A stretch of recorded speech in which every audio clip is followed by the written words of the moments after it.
Hi every one. So இன்றைக்கி இந்த வீடியோவில் லெசன் 8லேருந்து ஒரு டைரக்ட் 5 மார்க் கொஸ்டின் படிக்க போகிறோம். ஆஸ்வால்ட்ஸ் டைல்யூஷன் லா. ஸோ ஃபார் இந்த கொஸ்டின் எனக்கு 2 டைம்ஸ் பப்ளிக்கில் கேட்டிருக்காங்க. ஒன்று March 23, இன்னொன்று September 21. ஓகே. ஸோ இந்த ஆஸ்வால்ட்ஸ் டைல்யூஷன் லா அப்படின்ற இந்த பர்டிகுலர் கொஸ்டின் எனக்கு 3 விஷயத்தை ஒன்றா சேர்க்குது, ரிலேட் பண்ணுது. ஒன்று dissociation constant of a weak acid, அதோட சிம்பிள் KAன்னு எடுத்துக்க போகிறோம். ரெண்டாவது டிகிரி ஆஃப் டிசோசியேஷன், அதோட சிம்பிள் எனக்கு ஆல்ஃபா. அண்ட் மூணாவது நம்ம போடக்கூடிய ஆசிடோட கான்சன்ட்ரேஷன் C. ஓகே ஓகே இப்போ சின்ஸ் இந்த ஆஸ்வால்ட்ஸ் சொல்யூஷனில் எனக்கு ஒரு வீக்கான ஆசிடை பற்றி பேச போகுதுன்றதுனால வீக் ஆசிடுக்கு ஒரு எக்ஸாம்பிளாக இங்கே நான் அசிட்டிக் ஆசிடை எடுத்துக்கிறேன். ஓகே ஓகே இப்போ இந்த அசிட்டிக் ஆசிட் எனக்கு என்ன பண்ணது போகுது, டிசோஷியேட் ஆகுது, அதாவது கரைய போகுது.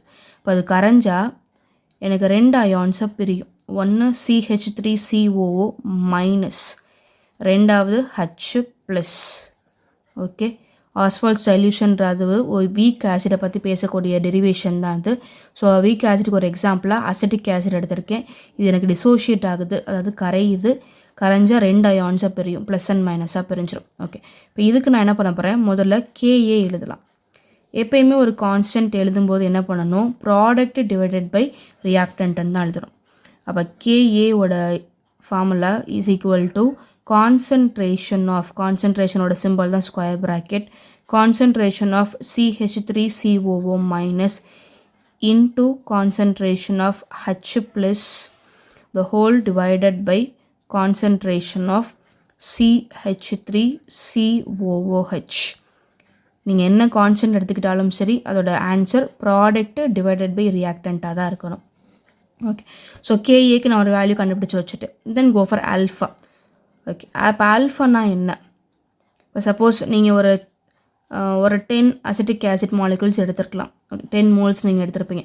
நீங்கள் எடுத்தது 10. இந்த 10ல் உங்களுக்கு எத்தனை கரைஞ்சு போயிருக்கு, எத்தனை டிசோஷியேட் ஆகி போயிருக்கு, ஸோ அதை பற்றி பேசக்கூடிய வேல்யூ தான் இந்த டிகிரி ஆஃப் டிசோஷியேஷன் ஆல்ஃபா. இப்போ ஆல்ஃபாக்கு நீங்கள் என்ன ஃபார்முலா எழுதுவீங்க, number of moles dissociated divided by total number of moles. Total number of moles. Okay, அதாவது நம்ம எத்தனை எடுத்தோம், நம்ம எடுத்ததில் எவ்வளோ எனக்கு டிசோஷியேட் ஆகி போயிருக்கு. ஸோ இதை பற்றி பேசக்கூடிய வேல்யூ தான் எனக்கு ஆல்ஃபா. ஓகே, ஸோ அடுத்ததான் நம்ம என்ன பண்ண போகிறோம், கான்சன்ட்ரேஷன் பற்றி தெரிஞ்சுக்கிறோம். ஏன்னா முன்னாடி சொன்ன மாதிரி ஆஸ்வால்ட்ஸ்ன்றது 3 விஷயத்தை ரிலேட் பண்ணது. KA, அதுக்கு நீங்கள் ஒரு வேல்யூ கண்டுபிடிச்சிட்டிங்க. ஆல்ஃபா, அதுக்கு நம்ம ஒரு ஃபார்முலா கண்டுபிடிச்சி வச்சுருக்கோம். ஸோ அடுத்து நான் 3வது தெரிஞ்சிக்க வேண்டியது கான்சன்ட்ரேஷன். ஸோ அதை கண்டுபிடிக்கணும் அப்படின்னா அதுக்கு நம்ம ஒரு டேபிள் போட்டாகணும். ஓகே, ஸோ இந்த டேபிளில் ஃபர்ஸ்ட் நான் பேச போகிறது இனிஷியல் நம்பர் ஆஃப் மோல்ஸ், அதாவது இந்த ரியாக்ஷன் நான் ஸ்டார்ட் பண்ணும்போது நம்ம கையில் என்னெல்லாம் இருந்துச்சு. அதுக்கு முதல்ல இது நம்ம எடுத்து எழுதிக்கலாம். என்னோடய reactant acetic acid 2 பிரிஞ்சிருக்கு, CH3COO minus, அதே மாதிரி H+. ஓகே, அப்போ அந்த ரியாக்ஷனோட ஸ்டார்டிங் இனிஷியலில் எனக்கு ரியாக்டன்ட்டு மட்டும்தான் என் கையில் இருந்திருக்கும், ப்ராடக்ட் எனக்கு ஃபார்மே ஆயிருக்காது. So hyphen. ஓகே, அடுத்த டிகிரி ஆஃப் டிசோஷியேஷன், நீங்கள் எடுத்த ரியாக்டன்ட்டு மட்டும்தான் எனக்கு டிசோஷியேட் ஆகும், கரைஞ்சி போக ஆரம்பிக்கும். அப்போ அதோட சிம்பிள் எனக்கு ஆல்ஃபா கொடுத்துருங்க. இப்போவும் எனக்கு ப்ராடக்ட்டு ஃபார்ம் ஆகலை. அடுத்து நம்பர் ஆஃப் மோல்ஸ் அட் ஈக்குவிலிபிரியம்னா என்னென்னா, எந்த ஒரு பர்டிகுலர் பாயிண்ட்டில் ரியாக்டண்ட்டோட அளவும் ப்ராடக்டோட அளவும் ஈக்குவலாக வருதோ அந்த ஈக்குவல் பாயிண்ட்டுக்கு பேர் தான் எனக்கு ஈக்குவிலிபிரியம். ஓகே, அப்போ இப்போது என் கையில் 1 இருந்துச்சு, 1ல் ஆல்ஃபா அப்படின்றது எனக்கு கரைஞ்சி போயிடுச்சு. அப்போ 1 - ஆல்ஃபா. ஓகே, அந்த கரைஞ்சி போனது தான் உங்களுக்கு என்னவா ஃபார்மாக இருக்கும், ப்ராடக்டாக ஃபார்மாக இருக்கும். இப்போ ஆல்ஃபா. ஓகே, அப்போ நம்பர் ஆஃப் மோல்ஸ் அட் ஈக்குவிலிபிரியம்னா எந்த ஒரு பர்டிகுலர் பாயிண்ட்டில் ரியாக்டண்ட்டோட அளவும் ப்ராடக்டோட அளவும் ஈக்குவலாக வருதோ அதுக்கு பேர் தான் ஈக்குவிலிபிரியம். சரி, நம்ம கையில் 1 இருந்துச்சு, 1ல் ஆல்ஃபான்றது எனக்கு கரைஞ்சி போயிடுச்சு. அப்போ 1 - ஆல்ஃபா. கரைஞ்சி போன ரியாக்டன்ட் தான் உங்களுக்கு இங்கே என்னவா மாறி இருக்கும், ப்ராடக்டாக மாறி இருக்கும். இங்கே ஆல்ஃபா கொடுத்துக்கோங்க. அடுத்து ஈக்குவிலிபிரியமோட கான்சன்ட்ரேஷன் என்ன, அதே வேல்யூ ஜஸ்ட் சிம்பிளாக நம்ம என்ன பண்ணிக்க போகிறோம், C-யால் மல்டிபிள் பண்ணிக்க போகிறோம். அப்போ இங்கேயே அதே தான் alpha C and alpha C. Okay, அப்போ இந்துட்டு நம்ம என்ன பண்ணியிருக்கோம், கான்சன்ட்ரேஷனுக்கு ஒரு பர்டிகுலர் வேல்யூ கண்டுபிடிச்சி வச்சுருக்கோம். ஓகே, ஸோ அடுத்ததாக என்ன பண்ணலாம்,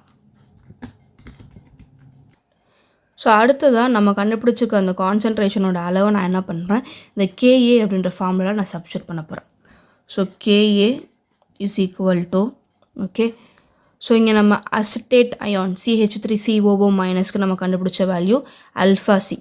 ஓகே, ஆல்ஃபா சியை சப்ஸ்டியூட் பண்ணுங்கள் இன்டூ அடுத்து நீங்கள் H ப்ளஸ்க்கு கண்டுபிடிச்ச வேல்யூ எனக்கு அதுவும் எனக்கு ஆல்ஃபா C தான்.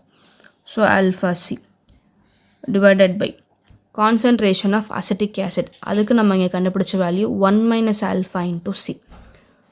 So 1 minus alpha into C.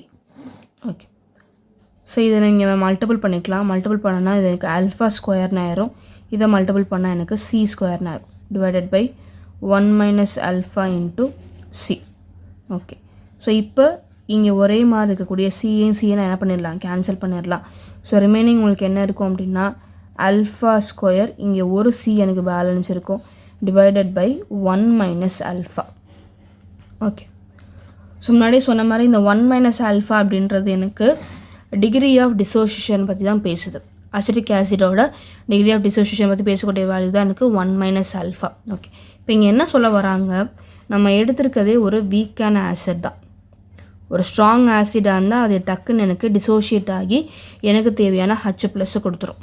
Okay, சிம்பிளாக சொல்லணும் அப்படின்னா எந்த ஒரு ஆசிட் இந்த H ப்ளஸ்ஸை ஈஸியாக வெளியில் கொடுக்குதோ அதுக்கு பேர் ஸ்ட்ராங் ஆசிட். இந்த H ப்ளஸ் எனக்கு கொடுக்குறதுக்கே ரொம்ப கஷ்டப்படுதுன்னா அது எனக்கு வீக் ஆசிட்.